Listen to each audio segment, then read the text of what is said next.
They say some houses creak because of the wind, but this one doesn't.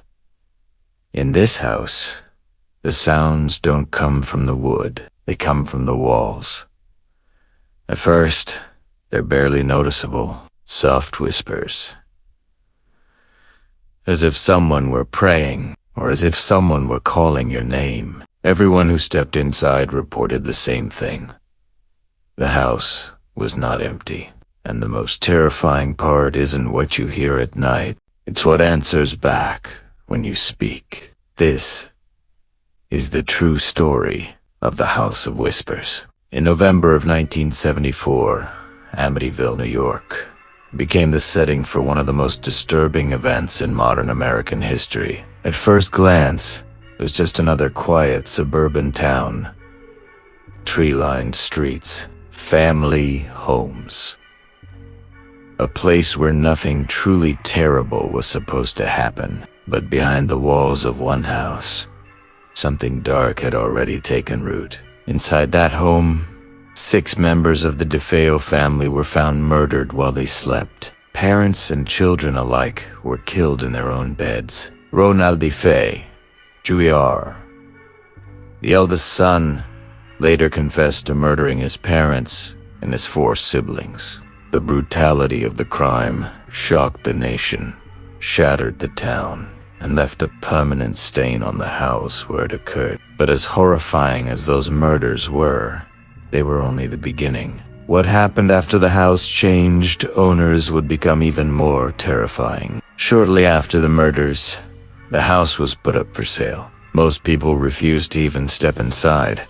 The price dropped again and again, until finally the Lutz family arrived. George Lutz, Kathleen Lutz, and their 3 children saw opportunity where others saw fear. They believed the past could be left behind. They believed a house was just a house. They were wrong. From the very first night, something felt wrong. The house was silent, unnaturally. So George later said it didn't feel empty.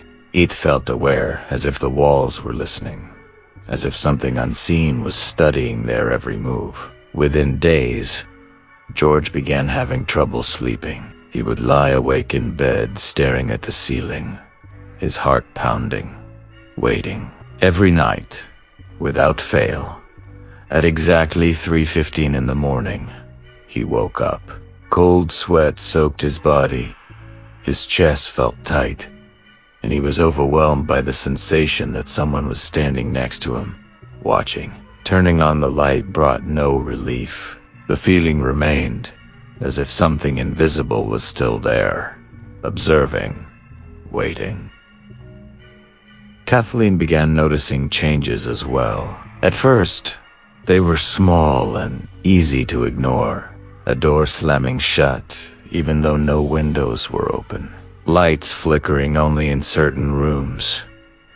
And then there was the smell. A sudden, overwhelming stench like rotting meat, mixed with damp decay. It appeared without warning, filled the house, and vanished just as suddenly. The family tried to rationalize everything. Drafts, faulty wiring, the stress of moving into a new home. But then the whispers began. They weren't loud. They weren't violent. They were worse. Soft voices, low murmurs, barely audible. Sometimes they whispered words that made no sense. Sometimes they whispered names, their names. The children were the first to truly break. They said they felt followed, that someone was always just behind them. They described shadows on the walls that disappeared the moment they turned around. At night, they refused to sleep alone. They cried. They begged. One afternoon, George was sitting in the living room reading the newspaper when a loud bang echoed from the ceiling above. He froze, then slowly stood and went upstairs to investigate. Room by room, there was nothing. No one. But the air was different. An unnatural cold filled the hallway, as if the house itself had exhaled icy breath onto his skin. That night, the family heard footsteps in the kitchen, bare feet moving across the wooden floor. They walked toward the sound together, their hearts pounding. The kitchen was empty, but every object on the table had been moved. Not knocked over, not scattered. Moved. Placed. As the days passed, the activity intensified.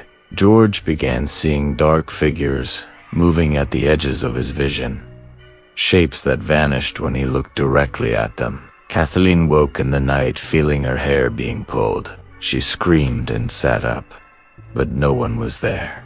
The children said they heard a man calling to them from the darkness, a deep, calm voice. One night, the eldest child claimed a voice spoke clearly, telling him to get out or die. No one else was in the house. The most disturbing realization came slowly. The house didn't feel haunted, it felt alive. Windows fogged over, even when the weather was dry. Doors slammed shut as if pushed by invisible hands. Mirrors reflected shadows that had no owner. Kathleen later described standing in front of a mirror and watching her own reflection move independently, blinking and smiling when she wasn't. During their final week in the house, everything collapsed. George barely slept. When he did, he woke gasping for air, feeling a heavy weight pressing down on his chest, as if something were sitting on him and preventing him from breathing. Kathleen suffered violent nightmares every night, waking up screaming and discovering unexplained marks on her arms. The children refused to return to their bedrooms. They slept together in the living room, too afraid to be alone. After just 28 days, the Lutz family fled. They didn't pack. They didn't plan. They ran. They left behind furniture, clothes, and memories. Convinced that something evil lived inside that house, they never returned. Years later, paranormal investigators, experts, and skeptics entered the home searching for answers. None could fully explain what the Lutz family experienced. Today, the Amityville house still stands, a quiet home on a quiet street, carrying a dark reputation that refuses to die. Its story has inspired movies, books, and documentaries. But the deepest horror doesn't come from the murders of the past. It comes from the idea that something unseen, something patient, can turn a home into a place of fear. And for Mani, the most terrifying question remains. If this could happen to them, what would happen if it came to your home?